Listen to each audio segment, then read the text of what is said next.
Ka-journey, kabalo ba ka unsay katingalahan? Daghan na kay naa pero murag kulang gihapon. Ka-journey, kasagaran nato sige tag pangayo og dugang. Gusto ta mas dako ug mas nindot nga kinabuhi. Pero kabalo ka unsay nakalimtan? Ang naa nimo karon.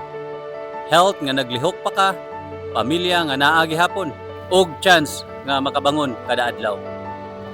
Sa negosyo, kung dili ka grateful, dali ka ma-burn out, dali ka ma-prostrate, o murag walay enough. Pero kung grateful ka, mas kalmado imong decisions, mas klaro imong vision, o mas lig-on ang imong consistency. Gratitude is not just thank you. Mindset na siya. Kung unsa imong gi-appreciate, mao na imong mapadaghan.